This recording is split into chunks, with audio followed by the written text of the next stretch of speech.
మన ప్రభువును రక్షకుడైన యేసుక్రీస్తు వారి పరిశుద్ధ నామములో అందరికీ వందనాలు. అలాగనే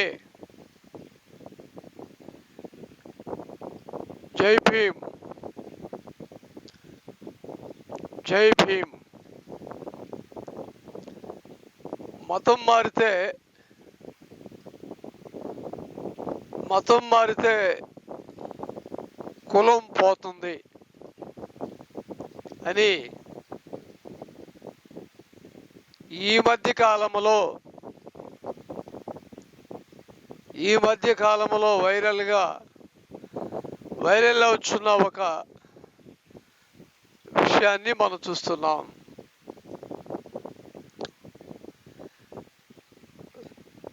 నేను అడుగుతున్నాను, ఈ భారతదేశం అనేది లౌకిక దేశం అన్నమాట. ఈ యొక్క భారతదేశం అనేది లౌకిక దేశం కాబట్టి ఎవరి మతాలని వారు ఎవరి మనసుకు నచ్చినటువంటి మతాలను వారు ఆరాధించుకోవచ్చు. ఎవరి మనసుకు నచ్చినటువంటి ఆ దైవాన్ని వాళ్ళు ఆరాధించుకోవచ్చు, సేవించుకోవచ్చు. ఇది లౌకిక దేశం భారతదేశం. ఈ భారతదేశంలో ఎవరు కూడా ఏ మతానికి చెందిన వారైనా, వాళ్ళు క్రైస్తవులు కావచ్చు, ముస్లిమ్స్ కావచ్చు, హిందువులు కావచ్చు, బౌద్ధులు కావచ్చు, సిక్కులు కావచ్చు, ఎవరి మతాన్ని వారు సేవించుకునేటువంటి ఆ స్వేచ్ఛ అనేది ఈ భారతదేశంలో ఉన్నది. భారతదేశపు యొక్క రాజ్యాంగంలో డాక్టర్ బిఆర్ అంబేద్కర్, బాబాసాహెబ్ బిఆర్ అంబేద్కర్ రాసినటువంటి రాజ్యాంగంలో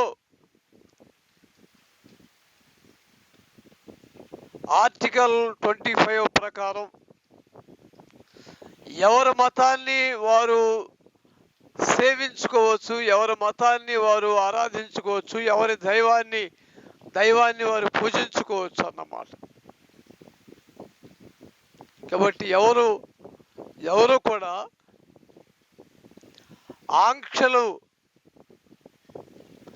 ఆంక్షలు అనేది పెట్టకూడదు. నువ్వు ఆ మతాన్ని పూజించకూడదు, ఈ మతాన్ని పూజించకూడదు అని ఆంక్షలు అనేది ఎవరు కూడా పెట్టడానికి లేదు. ఇది భారతదేశము. ఈ భారతదేశంలో మత స్వేచ్ఛ అనేది ఉంది. కాబట్టి ఎవరి మతాన్ని వాళ్ళు ఆరాధించుకోవచ్చు, ఎవరి దైవాన్ని వాళ్ళు ఆరాధించుకోవచ్చు. ఈ మధ్య కాలంలో రీసెంట్గా మతం మారితే కులం పోతుంది. ఎక్కడికి వెళ్తుంది కులం? ఎక్కడికి వెళ్తుంది కులం?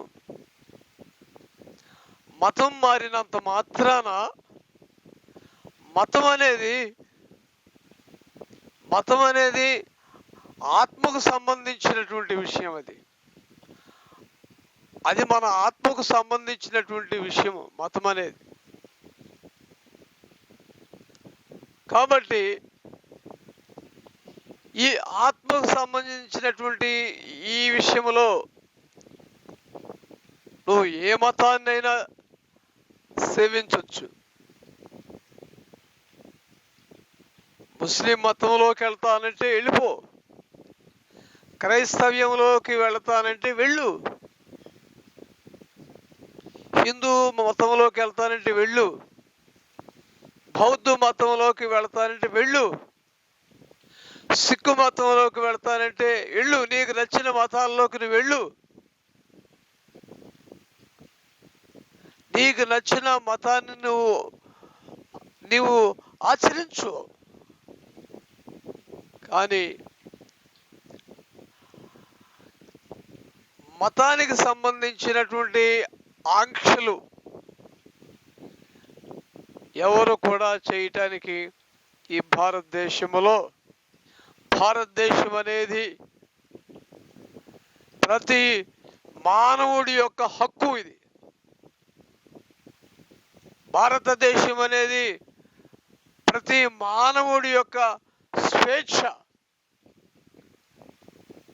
నువ్వు ఏ మతంలోకి వెళ్ళినా నిన్నెవరూ అడగరు. కానీ ఈ మధ్య కాలంలో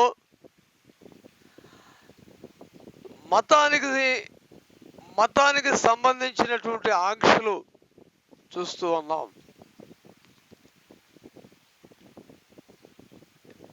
గౌరవ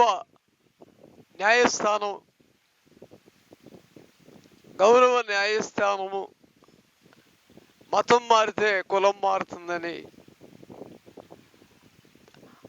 ఆ యొక్క పాయింట్ను ఆసరాగా చేసుకొని ఈ మత ఛాందస్వాదులు అందరూ కాదులే, హిందూ మతంలో హిందువులు, ముస్లిమ్స్, క్రైస్తవులు అందరూ కూడా ఈ భారతదేశంలో అందరూ అన్యోన్యంగా ఉంటున్నారు, ఐక్యంగా ఉంటున్నారు, ఐక్యతతో ఉంటున్నారు, అన్యోన్యంగా ఉంటున్నారు, ఆత్మీయంగా ఉంటున్నారు. అందరూ బాగానే ఉంటున్నారు. కానీ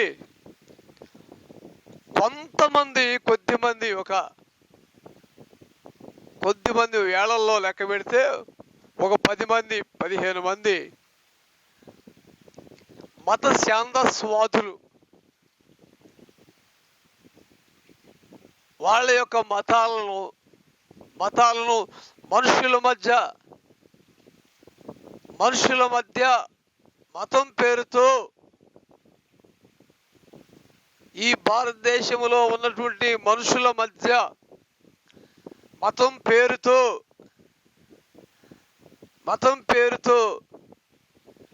రెచ్చగొడుతున్నారు అన్నమాట.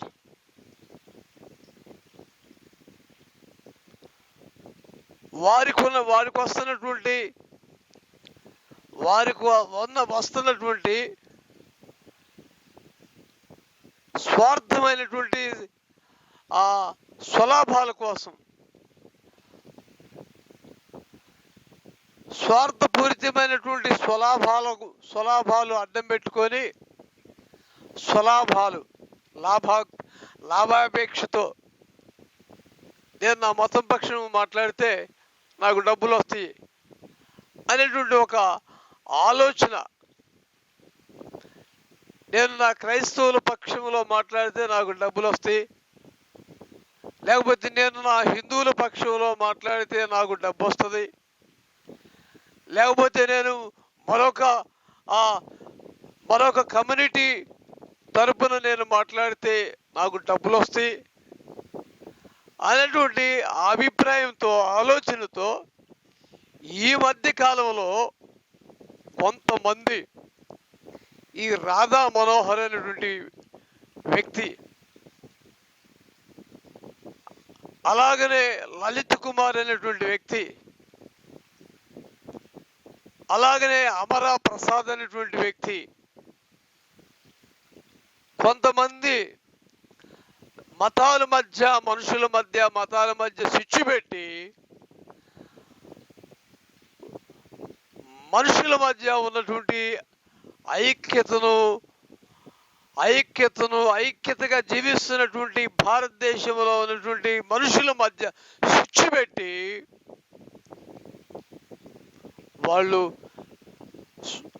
స్వార్థపూరితమైనటువంటి స్వలాభాల కోసం ఆశపడి డబ్బును సంపాదిస్తున్నారు. కాబట్టి నా ప్రియ మిత్రులారా, హిందూ సోదరులు, ముస్లిం సోదరులు, క్రైస్తవ సోదరులు, కాబట్టి మనందరం కూడా ఐకమత్యంగాను, అన్యోన్యతతోనూ, ఐకమత్యంతో మనం కొనసాగాలి. గత కొంతకాలం నుండి మనం చూస్తుంటే మన భారతదేశంలో ఏ విధమైనటువంటి మత సంబంధమైనటువంటి ఆ విద్వేష